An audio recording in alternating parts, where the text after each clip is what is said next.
大家好，我是 Masa 啊。这一次我想来跟大家分享一下很好吃的一道西式料理啊，它叫 cream stew， 中文叫奶酱炖鸡肉。那这一次我会用一个很特别的调味料来做味道比较不一样的奶酱炖料理。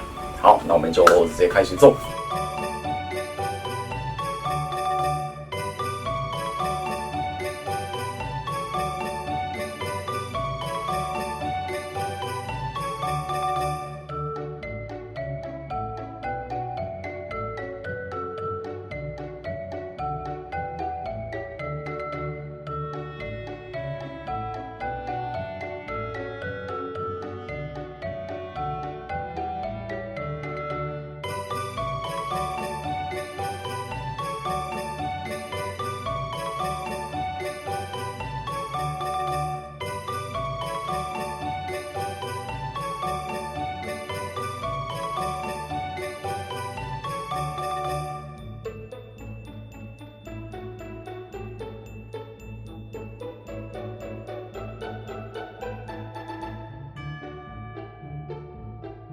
这个鸡肉里面加了盐巴，然后腌过的那个时间差不多已经有入味了。那现在我要沾面粉。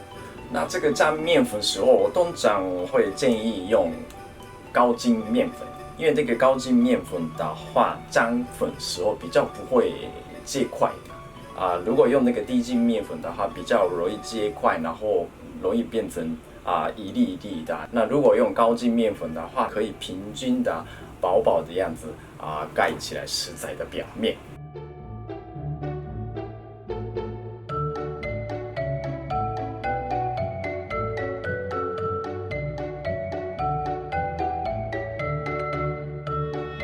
那为什么沾粉？因为我要留它的里面的水分，就是肉汁，所以先用这个面粉先盖起来，然后煎到金黄色。这样的话，外面会有这个薄薄的壳。那炖煮时候比较不会出来很多水分，就可以保持它的肉汁，然后口感也是比较好。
特别的食材，今天我有准备起来的，就是这个白味噌。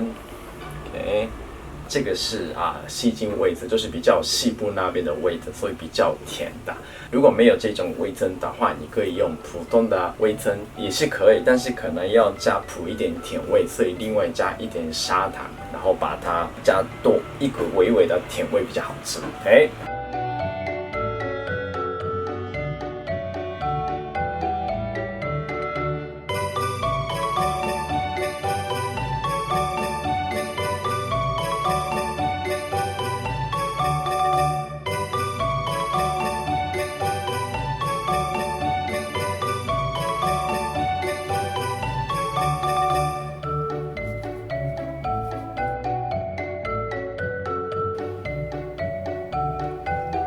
それではいただきます。这个鸡肉非常棒，就是表面有煎到金黄色，然后用那个面粉盖起来，有不一样的口感，非常好。而且鸡肉这样子加热的时间很短，所以现在我就吃起来这个鸡肉真的很嫩，培根的熏味，然后味噌的豆的香味，再来加那个气子粉，3种风味混在一起，非常的浓香的 cream stew。做法真的很简单，那大家一定要试试看喽，谢谢。